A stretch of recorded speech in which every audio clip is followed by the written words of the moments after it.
August of 1944, northern France. The morning was unnervingly quiet.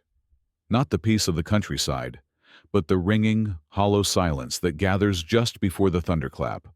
A quiet so deep, even the birds seemed to hold their breath. A fog, thick as pea soup, clung low to the wooded fields near the village of Montclair, turning every tree into a looming, ghostly shadow. Mud, thick and greedy, sucked at their boots like wet concrete, and the air held a sharp, metallic tang, a cocktail of engine oil, cordite, and cold fear. Private First Class Marcus Kane, all of 19, tightened his grip on his rifle and stared into the gloom. "Where in blazes is Hawkins?" he whispered. No one answered. Then, a shape solidified out of the mist. It was low to the ground, straining, wrestling something massive and stubborn. A steel barrel, wheels caked in grime, a 3-inch anti-tank gun. And behind it, shoulders hunched against the weight of his gear, was Sergeant Lyle Hawkins. He was alone. The others had called him a madman. They'd insisted his scheme was a fool's errand. A few had even laughed. One corporal had called it a suicide mission, but no one was laughing now. "Is he actually going to do it?" someone muttered behind Kane. There was no reply. With a grunt, Hawkins manhandled the gun into position. Not on the road, not where the Germans would be looking.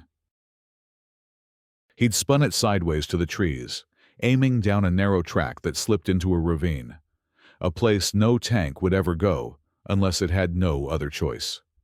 In the distance, the ground began to tremble. A low rumble grew into a roar. It was the gut churn of German armor crawling through the fog. Prowlers, maybe, or the older bruisers. It didn't matter. They were coming. Hawkins slid a single, armor-piercing shell into the breach, wiped a smear of sweat from his brow, and whispered to himself, "They think I'm crazy. I hope to God they're right." The fog thickened, the trees shivered, and the steel beasts rolled forward. What the scoffers couldn't possibly imagine was that for the next 15 minutes, their very survival would hinge on the mad gamble of the one man who had refused to play by the rules. This was a man who saw the world differently, long before he ever wore a uniform. Lyle Hawkins had built trucks in a greasy garage outside Dayton, Ohio. He wasn't a soldier by trade. He was a master craftsman. A man who saw every problem as a puzzle box and every tool as a key. In 1941, after the enemy bombed the fleet at the islands, he hadn't signed up out of rage or revenge. He enlisted because he believed America was a place where the impossible was only one good idea away from reality. He was 30 when he landed in France, older than most of the boys in his unit. He had a habit of muttering to himself while he worked, of scratching diagrams in the dirt with a stick, of taking apart standard-issue gear just to put it back together, only better. His rifle was clean to a gleam, no regulation required. His boots were reinforced with scavenged rubber. His crew, Bravo Battery of the 654th Tank Destroyer Battalion, considered him an oddball, but a harmless one. Not everyone was so charmed. Captain Thorne, an academy man with an immaculate uniform and an equally inflexible view of warfare, saw Hawkins as a thorn in his side. "Sergeants, execute orders, Hawkins," he'd clipped during one morning briefing, his eyes like ice chips. "They don't invent them," Hawkins hadn't argued. He'd just nodded, filed the rebuke away, and kept thinking. By the summer of 1944, after weeks of grinding through the hedgerow country of Normandy, the battalion was stretched to its breaking point. Their Wolverine tank destroyers were few and far between. Resupply was a gamble. Ammunition for their 3-inch guns was strictly rationed. And now, outside the sleepy village of Montclair, they'd been ordered to hold a key crossroads, alone. Intelligence reports warned that German armor was regrouping. A counterattack was likely. Allied High Command didn't think it would be a major push, just a holding action. But Hawkins had studied German tactics. He knew better. "They always hit hardest when they're losing," he'd told Corporal Shaw, his gunner. "They don't just retreat. They make you bleed for every inch." Hawkins began to walk the ground around their assigned position. The main road was wide, open, and easy to defend. That was the problem. He knew the Germans would never drive head-on into a prepared kill zone. And then he found it. A narrow track, twisting through the trees and brush before dropping into a shallow ravine, wide enough for a tank, but treacherously tight. A perfect funnel. A perfect trap. That's when the idea seized him. He proposed moving one of their anti-tank guns off the main road, building fake barricades to channel the enemy armor into the ravine, and using the terrain to ambush the lead vehicles. Not head-on, but from the flank, where even German steel was vulnerable. The reaction was immediate. "You want to drag a 3,000-pound gun into the woods blind?" Sergeant Miller from the next gun crew had laughed. "You'll be stuck before you can even get a sight picture." Captain Thorne rejected the proposal out of hand. "This is not the time for improvisation, Sergeant. You will remain on post and cover the road." Hawkins said nothing. He simply nodded, saluted, and walked away. But that night, under the cover of a moonless sky, he went to work. He wasn't looking for glory. He wasn't trying to prove anyone wrong. He was acting on a gut feeling, a cold certainty that if he did nothing, they would all be dead by sunrise. Northern France, the summer of 1944. The history books would later call it the breakout, the triumph, the full-scale liberation of France. But for the men on the ground, August of 1944 wasn't a triumph. It was a meat grinder of blood, smoke, and steel. The landings were nearly 2 months past, but the fighting had only grown more savage. The hedgerows had turned entire divisions into crawling insects, trapped in a maze of green walls and sudden death. Every foot gained felt like a mile. Every mile cost a river of lives. By early August, the American advance had punched through Saint-Lô and Avranches, clearing a path toward the Seine River. The Germans, stunned and bloodied, were falling back, but they weren't toothless. They retreated in stages, like a great bear backing into the woods, slashing with its claws as it went. Montclair was one of those claw swipes.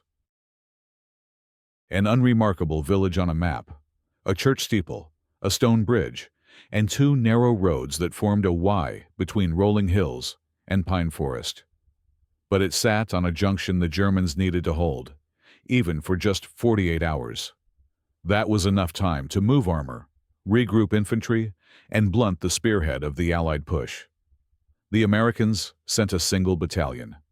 The plan was to hold the village with light armor and anti-tank crews until reinforcements could arrive. But Hawkins and his men knew it wasn't that simple. They weren't just holding a line. They were walking into a trap. All the signs were there. The local resistance fighters had vanished. The roads ahead were too quiet. And then the report came in. Elements of the 116th Panzer Division had been spotted, moving through the forests to the east. Prowlers, bruisers, maybe even the dreaded tigers. No one knew for sure. It was like standing in front of a sleeping lion while being told, "Don't worry, he's probably dead." Making matters worse was the mismatch. The Americans had their aging Wolverine tank destroyers, open-topped, thinly armored, and mounting the same 3-inch gun Hawkins was now wrestling through the mud. Against the frontal armor of a Prowler, that gun was about as useful as a slingshot against a bank vault. The German Panzerkampfwagen 5 Prowler had over 80 millimeters of sloped frontal armor, designed to shrug off even high-velocity shells. Its main 75 millimeter cannon could punch clean through an American Sherman from over 1,000 yards away. Meanwhile, Hawkins's gun crew had 6 armor-piercing rounds left. Just 6. It wasn't a fair fight. They never were. But wars aren't won in fair fights. In the woods near Montclair, the Americans were outgunned, out-armored, and dangerously low on supplies. Radio contact was spotty. Air support was grounded by the weather. Their only advantage was the one Hawkins saw when no one else was looking: the lay of the land. Cold steel doesn't think, he'd told Private Kane that night, tightening a bolt on the gun carriage. We do. That's what makes us dangerous. They weren't heroes from a legend. They were farmers, mechanics, and college dropouts. But they were standing between a German armored column and the open road to the Seine. And as the drone of diesel engines echoed out of the forest, a single, chilling realization settled over them. They were the last line of defense. They had less than 24 hours. The battalion dug in as best they could. Sandbags, camouflage netting, and a few trip flares scattered along the main road. The terrain offered little advantage. The trees were too sparse to stop a tank, the fields too open to hide anything of size. And yet, somewhere in this hopeless patch of earth, Lyle Hawkins saw an opportunity. He walked the ground like a surveyor, making notes in a small pocketbook, pacing the distance between copses of trees, mapping out fields of fire. While others smoked cigarettes and cursed the mud, he paced the edge of the woods, talking to himself like a man possessed. And then he found it. A dry ravine, maybe 10 feet deep, that curved like a horseshoe around a thicket of brush and timber. At first glance, it was just a washout, useless. But Hawkins saw it differently. It was a natural trap. He traced its path back up the hill and realized something incredible. If the main road was blocked just right, made to look like a collapsed bridge or a downed tree, the enemy tanks would be forced to divert into the woods, onto that very same narrow track. And if they did that, they would expose their flanks, the moment of vulnerability every anti-tank crew dreams of. But Hawkins knew no one would approve the plan. So he didn't wait. He took his idea to Captain Thorne, laying out a hand-drawn map, explaining every angle, every elevation, every contingency. Hawkins even proposed to manually drag the M7 anti-tank gun, weighing 3,200 pounds without its ammo, off the road using field cables and block and tackle. Thorne blinked, then laughed. "You want to drag a gun into a ditch and wait for a prowler to run you over? Are you out of your mind?" Hawkins didn't flinch. "I want to put them where we can kill them. That's what matters." Thorne shook his head. "What matters, Sergeant, is that you follow your orders. Your gun stays on the road." As Hawkins left the command tent, the jeers started.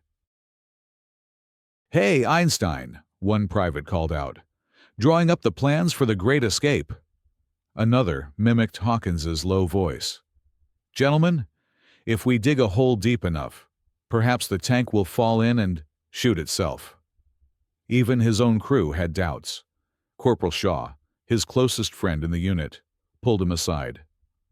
"Lyle, I get what you're trying to do, but if you take us into those woods and this goes sideways, nobody's coming for us."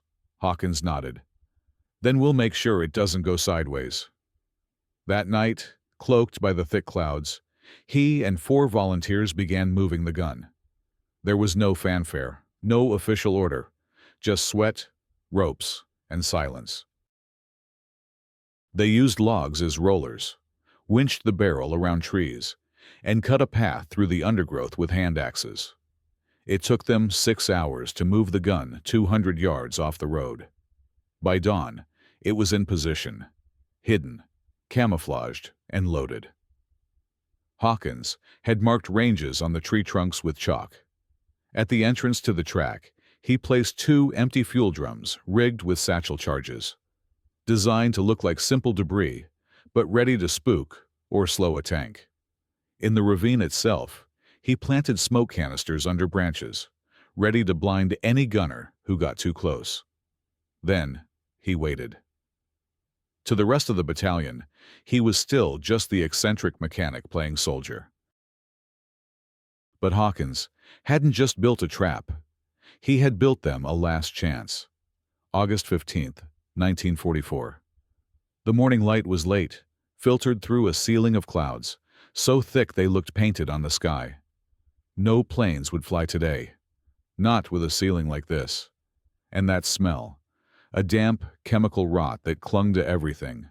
Diesel, old cordite. The dry rust of metal tools left out in the night. At 7 in the morning, the vibration started.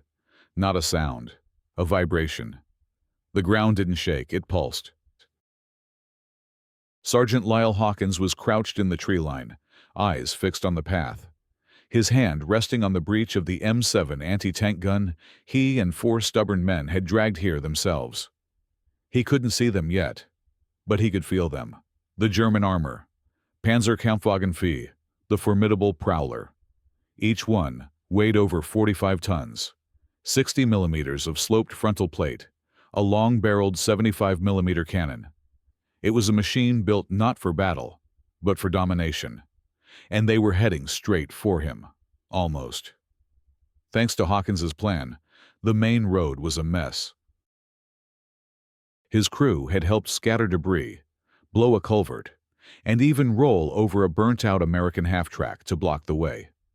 It was exactly the kind of chaos that would make a tank commander pause, reevaluate, and look for another route. That other route was the track. Just as Hawkins had predicted, the lead Prowler hesitated. Foot scouts moved up, checking the road, spotting the fake roadblock. Then, its turret began to swing toward the woods. Hawkins's woods. He let out a slow breath. Private Kane, looking barely old enough to shave, whispered beside him, "They're really coming." Hawkins didn't reply. The first tank lurched onto the track, its massive treads cracking branches. Trees seemed to part before it like it was a god from the underworld. A second followed, then a third. Hawkins counted 6 vehicles in the column. 3 Prowlers, 2 Bruisers, and what looked like a command vehicle bringing up the rear. Behind them, spread out, came the infantry, disciplined. This wasn't a desperate charge. It was a methodical strike force. Back on the main road, the rest of the American line was still waiting. Their guns were pointed the wrong way. They would never see them coming. Hawkins's crew was the only thing standing between the Panzers and a complete rout. At 25 past 7, the lead Prowler's right track rolled over the first decoy drum. An empty fuel barrel stuffed with sticks and junk. It didn't explode. It wasn't supposed to. But it did exactly what he'd intended. It rattled the crew. The tank stopped dead.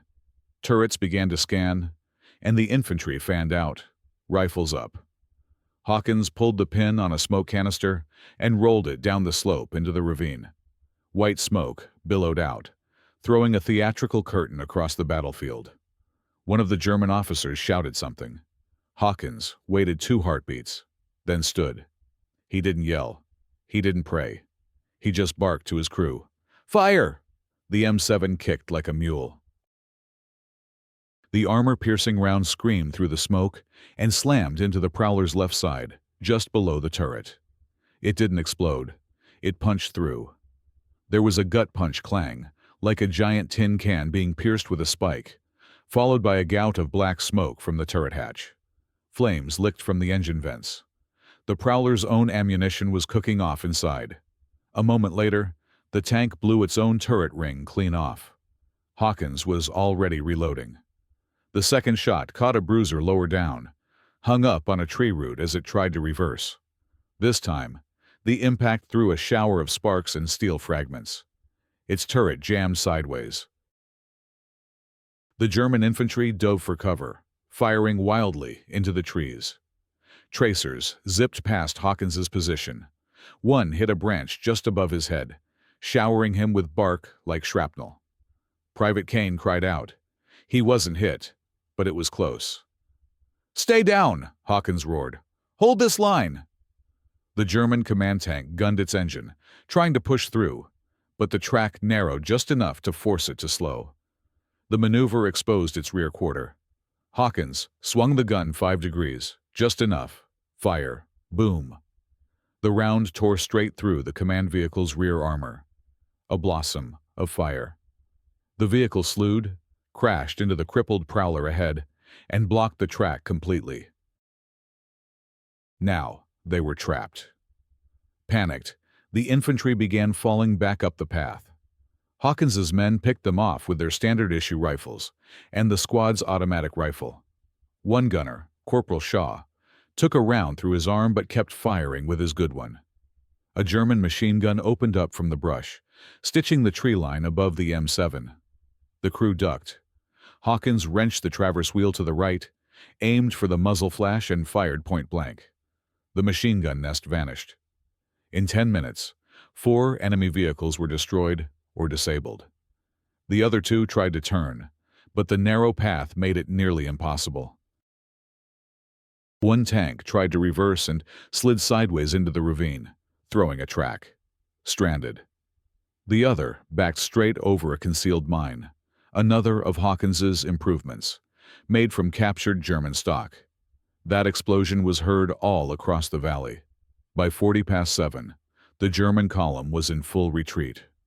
Not because they were outnumbered, not because they were outgunned, but because a single anti-tank crew, led by a mechanic from Ohio, had turned a forgotten patch of woods into a death trap. But Hawkins wasn't done. He sent Kane scrambling back to get the radio operator on the line. "Tell them we stopped 6 tanks, but we need support now." 5 minutes later, American mortars began to walk in from the rear. Hawkins's crew marked targets with smoke, and soon the entire track was a roaring mess of fire and noise. By the time reinforcements arrived, it was over. The fog was still thick. The trees still swayed. But 6 German vehicles were burning. Hawkins sat leaning against a tree, his hands black with grease and powder, a small cut on his cheek from a piece of shrapnel bleeding freely. He wasn't sleeping. He barely spoke. But he had held. And his impossible plan hadn't just worked. It had saved them all. The battlefield grew quiet, but it wasn't still. Ghosts of smoke hung in the air, refusing to dissipate. The mangled husks of the once invincible German tanks glowed orange and black, their metal carcasses hissing in the cool air. The trees along the ravine were shredded, some split by the force of explosions, others pocked with bullet holes, as if nature itself had been put before a firing squad. And in the middle of it all stood Sergeant Lyle Hawkins. He wasn't triumphant. He wasn't smiling. He looked like a man who had stared into the eye of a tidal wave and hadn't yet processed the fact that he was still standing. His uniform was torn at the sleeve, his helmet was gone, and his left eye was red from powder burn. A scratch ran down his jawline, shallow but bleeding steadily. The barrel of the M7 was still smoking. Then came a sound, boots on gravel. Dozens of men from the main line advancing in fits and starts, weapons ready, not sure what to expect. But as they came into the clearing and saw the wreckage, the carnage, the absurdly narrow track blocked by no fewer than 4 knocked-out enemy tanks, their weapons lowered. It was like something from a painting or a scene from a war film. But it was real. One of the first officers to arrive was a Lieutenant Reed, a man who hadn't had a kind word for Hawkins since Normandy. He stopped dead at the sight of the slaughter and just muttered, "Well, I'll be damned. He actually did it." Reed wasn't alone. Hawkins's own crew, the men who once rolled their eyes at his constant tinkering, now looked at him differently. Kane was still in shock, but his gaze was fixed on Hawkins, like a boy who'd just seen his father step out of a myth. Shaw, still bleeding from his arm, just leaned against a tree and laughed. "Remind me to never argue with you again, Sarge." Captain Thorne arrived last. He walked slowly through the smoke, surveying the scene as if his brain refused to accept what his eyes were reporting. His jaw was tight. He was silent for a long time. Then, Standing just a few feet from the still hot anti-tank gun, he spoke. "I ordered you to hold the road." Hawkins didn't flinch. "I held the woods." A beat passed. Thorne looked again at the burning tanks, at the chewed-up dirt, at the signs of blood, at the fact that every single American soldier assigned to this position was still alive. "I was wrong," Thorne said, his voice quiet. "You saved the entire damned flank." The admission hung in the air, heavier than any metal, and for Hawkins, it was enough. But the recognition didn't stop there. By noon, word of the ambush had spread like wildfire. An intelligence unit came to take photographs. Reports were filed. The results were impossible to ignore. 6 neutralized tanks, including 3 prowlers and a command vehicle. An entire German flanking column stopped dead by 1 anti-tank crew, operating without official orders. A commendation came down from high command. Hawkins was put in for the Silver Star, though he would later turn it down. When asked why, he just said, "What am I going to do with a medal? The war isn't over." That night, as the unit prepared to move further east, Hawkins sat alone by the wreckage, eating cold rations from a can, his hands still black with grime. Kane brought him 2 tin cups of hot coffee he'd managed to get from a field kitchen. He handed one over. "They're calling you a genius now," Kane said. "Word is, the brass might promote you." Hawkins took a sip. "Yesterday, they called me a psycho." Kane hesitated. "So, which were you?" Hawkins smiled, the first real smile in days. "Maybe both. But sometimes psycho is just the name people give to something they're too afraid to try." After the Battle of Montclair, there were no parades, no grand speeches, no brass bands, no flyovers. But for the men who saw it, the men who had hidden behind tree stumps with their rifles, who had held their breath as those tanks ground through the woods like metal behemoths, it was a turning point. They hadn't just survived, they understood why. For all the maps and doctrines and firepower, the day had been saved by one man's refusal to accept the limits placed upon him. A man who outranked no one in authority, but who outthought everyone in imagination. Hawkins's actions sent ripples through the battalion. Tactics were re-examined.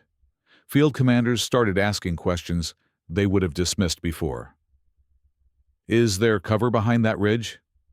Can we build a false roadblock? What's our plan if they don't use the road?"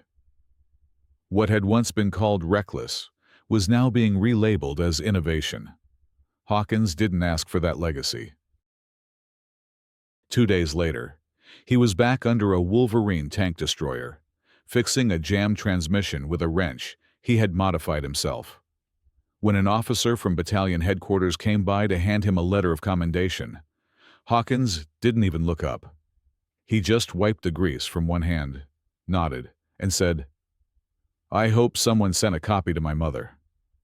But his men saw something else. The same soldiers who used to roll their eyes now listened intently when he spoke. They asked him to double-check their sandbag placements, to walk their fields of fire. One even asked Hawkins to show him a faster way to strip down a .50 caliber machine gun, a trick he'd learned back in Ohio from working on heavy truck engines. The mockery had been replaced by respect, and it wasn't just because Hawkins had won a battle, but because he'd done it by throwing out the old playbook. He had written a new page, and in doing so, he reminded every soldier there of something they had almost forgotten. You don't just beat an enemy with bigger guns. You beat him with better ideas. That truth was a bitter pill for some in the command structure, especially those who had flatly rejected Hawkins's plan. But even they couldn't deny the results. 5 enemy tanks destroyed. 2 more abandoned. 0 American casualties. For a unit that was supposed to be a mere holding force, it was an unprecedented outcome. Some whispered that Hawkins should have been given a battlefield commission. Others figured he'd be transferred to an experimental tactics unit. But Hawkins stayed right where he was, sleeping in the mud, eating cold beans from a can, and keeping his men alive. He never talked about heroism, never made speeches.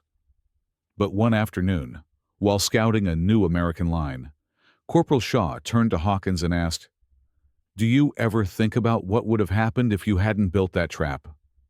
Hawkins didn't break his stride. He just looked out at the ridge, at the fields where the tank husks had smoldered for days, and said, "Yeah, every time I blink." It wasn't bravado. It was the stark truth. Because Hawkins understood what few outside a combat zone ever truly will. There are no second chances. There are no do-overs. If an idea fails, people die. And that's what made his crazy plan so courageous. It wasn't just about mechanics. It was about the willingness to risk everything on an idea no one else believed in. To build a trap that wasn't in any field manual. To trust his mind when others laughed at it. It was a victory beyond firepower. And in that stretch of pine forest outside Montclair, it was enough to change a battle. And maybe the thinking of a generation of soldiers. Years later, long after the war was a memory, the ravine near Montclair filled in with grass and wildflowers. The wreckage was hauled away. The trees grew back. And to any passerby, it would look like just another quiet corner of the French countryside. There is no monument there, no stone, no plaque. But perhaps that's for the best, because Lyle Hawkins never cared for monuments. He went home to Dayton, Ohio, in late 1945, bought a small plot of land, and opened his garage again, fixing farm trucks and pickup engines. He married a nurse he met while being discharged, raised 2 kids, and taught his son how to rebuild a carburetor and his daughter how to change a tire. He never wore his uniform again, never marched in a veterans parade, and almost never spoke of the war, except once. According to his grandson, who told the story decades later, one winter evening, Hawkins sat him down when the boy was 12. He'd just come home in tears after being ridiculed at school for asking a question in class others thought was stupid. Hawkins didn't get angry. He just gave a small, quiet laugh and said, "Let me tell you something. Once in France, I told a whole bunch of soldiers I wanted to drag a cannon into the woods and blow up some tanks from the side." The boy stared at him. "They laughed," Hawkins continued. "Hell, I would have laughed too if it hadn't been me saying it. But I knew it would work. I didn't need them to believe me. I just needed to be right." He looked out the window, his breath fogging the glass. Sometimes, the right idea sounds crazy, right up until the moment it saves everyone's life. That is the lesson Lyle Hawkins left behind. Not that bravery wins battles, though it can. Not that firepower matters, though it does. But that unconventional thinking, when backed by purpose and conviction, is one of the most dangerous weapons on any battlefield. And perhaps more importantly, that trusting your own vision, especially when no one else shares it, isn't arrogance. It's a responsibility, because when you're right, and you stay silent, it's other people who pay the price. Hawkins's story never made it into the official histories, but for the men who served with him, he was the man who proved that one gun in the hands of someone who refused to stop thinking could do what a whole company of tanks could not: turn the tide. He never asked to be remembered. But today, maybe we can remember him anyway. So, what are your thoughts? What struck you most about Hawkins's incredible idea and the battle that followed? Let us know in the comments below. And if you believe stories like this still matter, please share this so others can remember them too.